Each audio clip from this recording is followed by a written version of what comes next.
अब हम आगे बढ़ते हैं और बात करते हैं आज की बड़ी बहस की। दिल्ली में ऑड इवन स्कीम को शुरू हुए 5 दिन बीत चुके हैं, लेकिन प्रदूषण का स्तर अब भी बहुत खराब यानी अति निम्न स्तर पर है।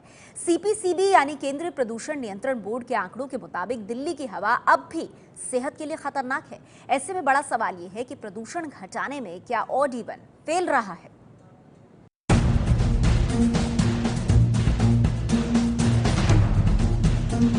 केजरीवाल सरकार भले दोबारा लागू किए गए ऑड इवन को सफल बता रही है, लेकिन प्रदूषण का स्तर बताने वाली संस्थाओं के मुताबिक अब तक दिल्ली की हवा में कोई फर्क नहीं पड़ा है। वो भी तब जबकि दिल्ली में इस बार ऑड इवन गर्मी में आया है, यानी तब जबकि वातावरण में नमी नहीं है और हवा में हल्कापन है। इसके बावजूद दिल्ली में प्रदूषण का स्तर WHO की सीमा से ज्यादा है।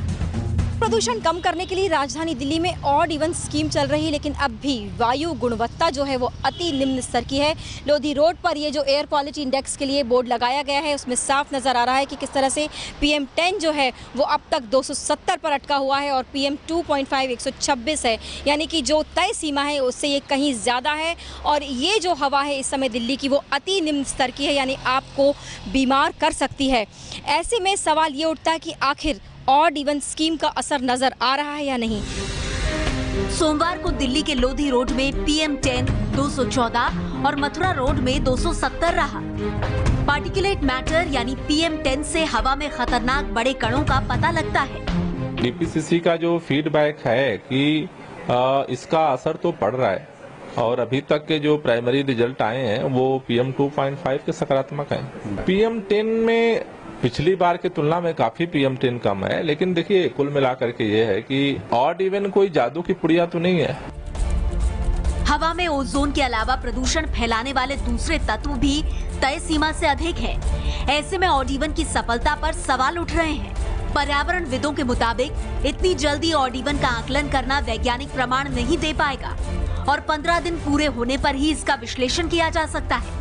लेकिन हकीकत ये भी है कि सिर्फ कार की संख्या घटाने से प्रदूषण का स्तर बहुत ज्यादा कम नहीं होता। कमी नहीं आई है क्योंकि जो दूसरे सोर्सेज हैं एयर पोल्यूशन के, उनको तो टैकल किया नहीं है, उसमें कमी नहीं आई है। जो 4 व्हील कार्स हैं उसका कंट्रीब्यूशन सिर्फ 9 से 10% है। 50% कम भी कर देते हैं तो 9-10 से वो 5% रह जाता है एयर पोल्यूशन का कंट्रीब्यूशन। कार से सिर्फ 10% प्रदूषण फैलता है, जबकि ट्रक से 25%, बाइक से 30% और धूल से सबसे ज्यादा 35% प्रदूषण होता है। लोग जो जिनके पास एक ही गाड़ी है और जो किसी वजह से मेट्रो में या बस में नहीं जा सकते हैं, वो टैक्सी ले लेते हैं। अब उबर और ओला जो प्राइवेट टैक्सीज हैं वो तो सब डीजल पे चल रही हैं, उसमें तो कहीं कोई सर्टिफाइड नहीं है कि ये CNG पे चल रही है। विशेषज्ञों के मुताबिक ऑड इवन के फायदे केवल प्रदूषण से जोड़कर देखे जाने चाहिए। सड़कों पर भीड़ बढ़ना और तापमान बढ़ना अलग मुद्दे हैं, लेकिन मौजूदा सरकार को प्रदूषण पर ठोस आंकड़े देने होंगे, वरना गर्मी में दिल्ली वालों को ऑड इवन की मुसीबत में फंसाना ठीक नहीं। और इसीलिए हम ये सवाल उठा रहे हैं कि जिस मकसद से ऑड इवन को शुरू किया गया उसके पार्ट 2 में भी अगर प्रदूषण नहीं घट रहा है तो क्या ऑड इवन प्रदूषण घटाने में रहा है असफल, नाकाम? इसी सवाल पर हम करेंगे चर्चा आज कि क्या ऑड इवन प्रदूषण घटाने में फेल रहा है। सवाल नंबर 2, ऑड इवन पर झूठी वाहवाही लेने की क्या कोशिश कर रहे हैं दिल्ली के मुख्यमंत्री अरविंद केजरीवाल? सवाल ये भी। हमारे साथ आज की इस चर्चा में आम आदमी पार्टी से विधायक नितिन त्यागी साहब जुड़ गए हैं। नितिन जी, सवाल सबसे पहला मेरा ये है कि ये ऑड इवन का दूसरा चरण है और अब भी दिल्ली के प्रदूषण के स्तर की बात की जाए तो वो वेरी पुअर कैटेगरी, अति निम्न स्तर पर आकर रुकता है। तो ऐसे में ये सवाल क्यों ना पूछा जाए कि क्या अरविंद केजरीवाल का ऑड इवन प्रदूषण खत्म करने या कम करने में फेल रहा है?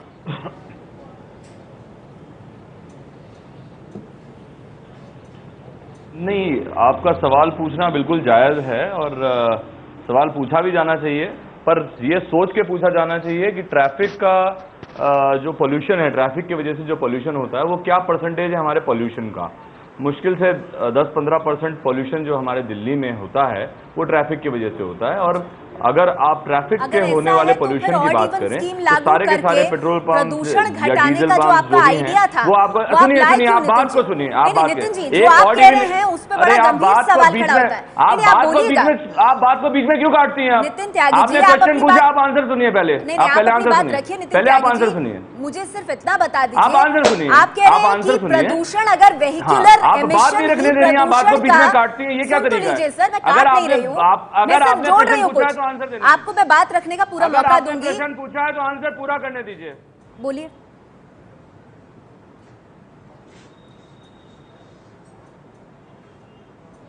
अगर सारे पेट्रोल पंप्स कह रहे हैं कि 30 से 40% उनकी बिक्री कम होती है तो मतलब इतना पोल्यूशन भी कम होता होगा उन ट्रैफिक की वजह से, उनके एमिशंस की वजह से। और ऑड इवन इकलौती चीज नहीं है दिल्ली में जो पोल्यूशन को कंट्रोल करने के लिए की जा रही है। ऑड इवन बहुत फेमस हो गया है, इस वजह से शायद डिबेट हो रही है इसके ऊपर, लेकिन ऑड इवन के अलावा भी बहुत सारी वजह हैं जिसकी वजह से पोल्यूशन बेटर होगा, पोल्यूशन कम होगा दिल्ली के अंदर। और बहुत सारी वजह हैं जिस वजह से पोल्यूशन होता है, उन सब पे भी ध्यान देने की जरूरत है। लेकिन ऑड इवन सक्सेसफुल इसलिए है कि ट्रैफिक की वजह से जो पोल्यूशन हो रहा है उस पर बहुत हद अब तक आपने रख ली काबू अपनी पाया बात जा नितिन चुका है। त्यागी जी, अब मुझे मेरी एक बात घंटे में रखने जो दीजिए। गाड़ी नितिन जाती त्यागी थी, आज साहब, आधे घंटे टेरी में के आंकड़े मैं आपको बताऊं, आधे घंटे में वो सफर पूरा करती है, तो ऑब्वियसली कम पोल्यूशन कर रही है। मिला रहे हैं, अब इसमें आप अपनी बात कोई रख किसी चुके भी हैं। तरीके से डिबेट रॉकेट का साइंस मतलब नहीं ये है। है अगर आप अपनी बात रखते हैं और उससे कोई सवाल निकलता है नहीं, तो मैं वो बिल्कुल पूछने का भी किसी चीज को अधिकार नहीं मिला रखा रहा। जाए। तो असल मेरा में क्या सवाल है कि आपसे जो ये है नितिन सवाल त्यागी आपने जी, पूछा है टेरी वो कहता इतना है बेईमानी सवाल 16 है, अप्रैल उसका कोई ठीक बेस नहीं है। चलिए वो बात आप अपनी रख सकते हैं कि वो बेईमानी है या नहीं। टेरी के आंकड़े 16 अप्रैल को PM 2.5 लेवल में 3 गुना वृद्धि हुई 12 अप्रैल के मुताबिक, जब ऑड इवन फेज 2 नहीं लागू हुआ था। टेरी कह रहा है कि प्रदूषण के लेवल में कोई कमी नहीं आई है। WHO के स्तर के हिसाब से भी वेरी पुअर कैटेगरी में प्रदूषण आ रहा है। तो यहां पर मेरे साथ विजेंद्र गुप्ता जी मौजूद है। विजेंद्र गुप्ता जी, अब इसका जवाब नितिन त्यागी साहब ऐसे दे रहे हैं कि सिर्फ पोल्यूशन, गाड़ियों से निकलने वाला ही प्रदूषण नहीं होता, प्रदूषण और भी चीजों से होता है। तो वही तो शुरुआत से कहा जा रहा है कि गाड़ियों से, और वो भी 4 व्हीलर से होने वाला प्रदूषण सिर्फ 10% का है। आप उसी को मानकर दोबारा ऑड इवन स्कीम ले आए और देखिए प्रदूषण के स्तर में कोई खास फर्क नहीं आया है। तो मेरे ये सवाल पूछने पर आम आदमी पार्टी इतना नाराज क्यों हो रही है? विजेंद्र गुप्ता जी। देखिए नेहा जी, मैं बड़ा साफ कह रहा हूँ, क्योंकि असलियत से वो भी जानते हैं और लोगों को कितना गुमराह कर रहे हैं। जो ट्रांसपोर्ट है, यातायात के जितने भी साधन हैं, उससे लगभग 7 से 8% पॉल्यूशन होता है और उसमें 63% उसका हिस्सा ट्रकों से है, लगभग 10.5% अकेली बसेस से है, और कारों से कुल पॉल्यूशन का, यानी कुल पॉल्यूशन को आप बाद में काउंट करें, उससे पहले सिर्फ मोटर व्हीकल से जो पॉल्यूशन होता है उसका 10% है। तो कुल पॉल्यूशन का 0.5% अगर हम ले शेयर, वो कारों का पॉल्यूशन है। अब प्रश्न ये है कि आपने 45% जो धूल के कणों से पॉल्यूशन होता है उस पर अभी तक 1.25 साल में क्या किया, हम ये जानना चाहते हैं। कितना प्रतिशत पॉल्यूशन कम किया उससे? फिर इसी तरह से जितने और एयर पॉल्यूशन के बहुत सारे और इंडस्ट्रियल पॉल्यूशन है, एयर पॉल्यूशन है, साउंड पॉल्यूशन है, बहुत सारे पॉल्यूशन और भी हैं, उनमें आपने कितनी कमी की है? उस पर इनके पास कोई आंकड़े नहीं है, सिर्फ ये कह रहे हैं हम बहुत तरीके से कर रहे हैं, इन पर भी हम कर रहे हैं।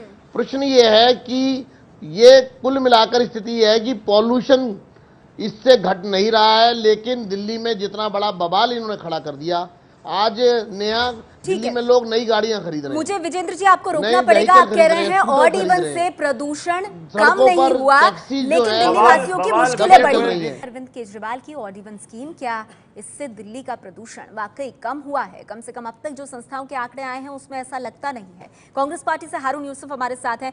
हारून यूसुफ साहब, आपने नितिन त्यागी साहब को सुना जो कह रहे हैं कि प्रदूषण कम करने के और भी तरीके हैं, ऑड इवन भी उनमें से एक तरीका है, और जब से लागू हुआ है जो गाड़ियों से होने वाला प्रदूषण है वो कम हुआ है। कितना इत्तेफाक रखते हैं इस बात से आप?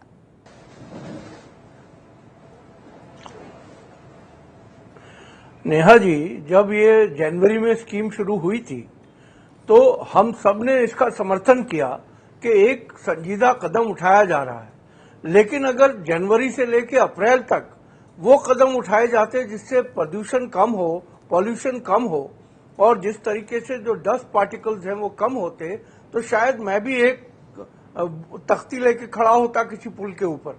लेकिन सिवाय ढोंग के, सिवाय तमाशे के, सिवाय लोगों की भावनाओं से खिलवाड़ करने के, आपको याद होगा इन्होंने बड़े बड़े सारे अखबारों में एक एक पेज का लोगों के फेफड़े दिखाए और लोगों को लगा कि हमारे बच्चों का जो लंग्स है वो अस्थमा का शिकार हो सकते हैं। सबने पुरजोर उसमें हिस्सा लिया जनवरी में। लेकिन अब जिस तरीके से ये किया जा रहा है, ऐसा लगता है केवल पब्लिसिटी चाहिए। आज आप देखें दिल्ली के अंदर अगर ये संजीदा थे तो टू व्हीलर्स को क्यों नहीं इंक्लूड किया गया, जो तकरीबन 38% पोल्यूशन है वो टू व्हीलर से पैदा होता है। गाड़ियों से केवल 8-9% होता है। और जो सड़कों पे गड्ढे हैं जिनसे धूल उड़ती है, जिसकी वजह से लंग्स के ऊपर जो डस्ट पार्टिकल्स हैं प्रदूषण हुआ, और जो टू व्हीलर्स है उन्हें इसके दायरे से बाहर क्यों रखा गया? आप मानते हैं पब्लिसिटी स्टंट है? अरविंद मोहन जी, वरिष्ठ पत्रकार, और साथ ही डॉक्टर चंद्रवीर सिंह जो साइंटिस्ट रह चुके हैं स्टेट पोल्यूशन कंट्रोल बोर्ड के साथ, वो क्या सोचते हैं इस पर, उनकी प्रतिक्रिया लूंगी। और फिर नितिन जी, आपके पास सवालों का ये पिटारा जिसमें पूछा जा रहा है कि अगर प्रदूषण कम नहीं हुआ तो ऑड इवन का फायदा क्या? अरविंद मोहन जी, प्रदूषण अब तक के जो आंकड़े आ रहे हैं उससे लग रहा है कि ऑड इवन में प्रदूषण कम हुआ नहीं है। लोगों की दिक्कतें आए दिन हमें सुनने के लिए मिलती हैं, फिर ऑड इवन का फायदा क्या हो रहा है? नहीं, फ़ायदा एक पॉलिटिकल मामला है और वही फ़ायदा लेने की कोशिश की गई है। पहले राउंड में हम कह सकते हैं कि एक थोड़ी जागरूकता आई, उसके बाद का कोई मामला नहीं है और सिर्फ कार वालों को घेरने का कोई मतलब नहीं रह गया। वो भी आधे कार वालों को आप एक दिन घेर रहे हैं, दूसरे दिन बाकी को घेर रहे हैं। पब्लिक ट्रांसपोर्ट पे एक भी पैसे का कोई काम नहीं हुआ है और जो पब्लिक ट्रांसपोर्ट अवेलेबल है उसको व्यवस्थित करने का भी कोई काम, कहीं ऑटो वाला मीटर से चल जाता हो मुझे अंदाज़ा नहीं है। 20 ऑटो वाले से पूछिए तो शायद ही कभी एक ऑटो वाला आपको मीटर से चलेगा। टैक्सी में भी ओला उबेर जो व्यवस्थित ढंग से चल रहे हैं उन्हीं पे सारे लगाम है। बाकी जो लोकल टैक्सी अभी तक चल रही थी उसमें भी हवाई अड्डे उतरिए, स्टेशन उतरिए और आप टैक्सी लेके प्रॉपर पब्लिक ट्रांसपोर्ट को एकदम ही कुछ भी नहीं हुआ है। और उल्टा अब जो कहानी आ रही है वो ये है कि पुरानी कारों की बिक्री 3 गुना बढ़ गई है। नई कार लोग, क्योंकि हर बार अगर 15 दिन आप यही नाटक चलाएंगे, अब फिर शुरू हो गया कि मई में करेंगे, तो लोग अपनी व्यवस्था करेंगे क्योंकि आपके पास कोई व्यवस्था नहीं। मैं जवाब लूंगी नितिन जी से, लेकिन उससे पहले डॉक्टर चंद्रवीर सिंह हमारे साथ मौजूद है। डॉक्टर सिंह, ऑड इवन से क्या वाकई में प्रदूषण का स्तर कम होता है? और जिस तरह का ऑड इवन दिल्ली में लागू है जहां सिर्फ 4 पहिया वाहनों को आप इसके दायरे में लेकर आ रहे हैं, तो उसका कितना असर पड़ सकता है प्रदूषण कम करने में? कारों का प्रदूषण 10% दिखाया गया, जैसा कि अभी चार्ट में आपने दिखाया। इसके अलावा 35% जो कंस्ट्रक्शन एक्टिविटी है और दूसरी तरह से के जो मुद्दे हैं, फैक्टर हैं, उनसे होता है। तो पहले हमें 35% को मिनिमाइज करना, उसके बाद जो ट्रक्स हैं 30% उनका है, उनको मिनिमाइज करना चाहिए। क्योंकि जैसा अभी अरविंद जी ने बताया कि लोग दूसरी कार खरीद रहे हैं, पुरानी कारों की बिक्री बढ़ रही है और जो वॉयलेटर हैं वो तो अपने नंबर भी चेंज कर लेंगे, वो गाड़ी नहीं खरीदेंगे, वो सिर्फ 200 रुपये में ही इसको अपने काम को चलाएंगे, क्योंकि जो वॉयलेटर है वॉयलेशन करने से बाज नहीं आता। और मैं कहूँगा कि दिल्ली सरकार के पास इतना इंफ्रास्ट्रक्चर नहीं है, ना इतनी एनफोर्समेंट है कि वो 10 साल पुराने व्हीकल की चेकिंग कर ले और पुराने ट्रक्स की चेकिंग करे या उनकी मॉनिटरिंग करे।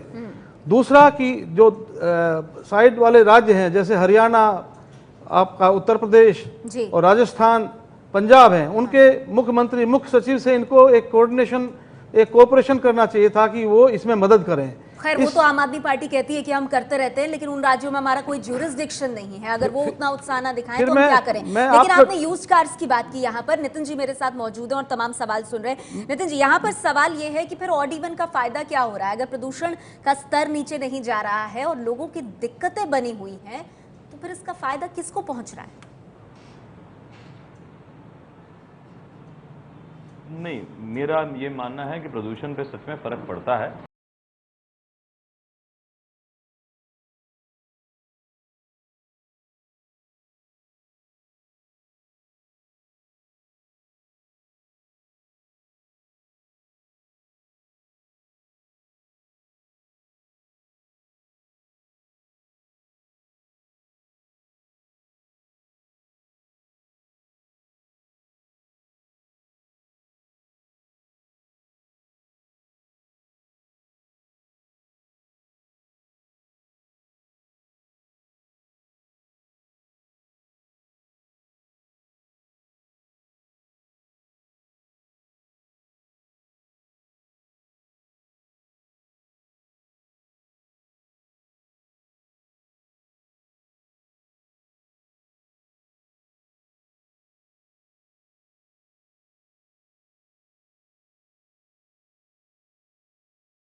होंगे, दिल्ली के लोगों को जानकारी दे रहे हैं या आप जाकर के नॉर्थ ईस्ट में जानकारी दे रहे हैं? तो प्रश्न ये है कि पैसे का पूरा मिसयूज हो रहा है, फिजूल खर्ची दबाकर हो रही है। यही पैसा अगर दिल्ली की सड़कों को ठीक करने पर लगा देते तो ट्रैफिक का जो कंजेशन है वो 50% तो वैसे ही दूर हो जाता। एक तरफ लेकिन ना कोई नया फ्लाईओवर आप बना रहे हैं, ना कोई प्रदूषण होता है, अगर उसे रोकने के लिए आप कुछ ना करें और 10% जो गाड़ियों से होने वाला प्रदूषण है वो ऑड इवन के चलते कम ना हो, तो ये सवाल जरूर उठेगा कि क्या प्रदूषण को लेकर ऑड इवन स्कीम सफल नहीं हो पाई है। बहुत बहुत शुक्रिया आप सभी मेहमानों का। लेकिन उससे पहले जरा एबीपी न्यूज की राय भी अपने दर्शकों तक पहुंचा दें कि इस पूरे मुद्दे पर हम क्या सोचते हैं। हमारे रिपोर्टर्स जो जाकर लोगों से बात कर रहे हैं दिल्ली वासियों से, उसको लेकर निष्कर्ष क्या निकलता है। एबीपी न्यूज की राय यह है कि दिल्ली में प्रदूषण कम करने के मकसद से ऑड इवन योजना की शुरुआत हुई थी, लेकिन आंकड़े ये बताते हैं कि प्रदूषण कम नहीं हो रहा। यह जरूर है कि ऑड इवन से सड़क पर गाड़ियों की भीड़ कम हुई है, लेकिन लोगों को परेशानी भी हो रही है। दिल्ली में प्रदूषण कम हो, इसके लिए केजरीवाल सरकार को कोई और ठोस कदम उठाने पर विचार करना चाहिए। बहुत बहुत शुक्रिया विजेंद्र गुप्ता, नितिन त्यागी, हारून यूसुफ, अरविंद मोहन और डॉक्टर सिंह, आप सबका हमारे साथ आज की इस चर्चा में जुड़ने के लिए।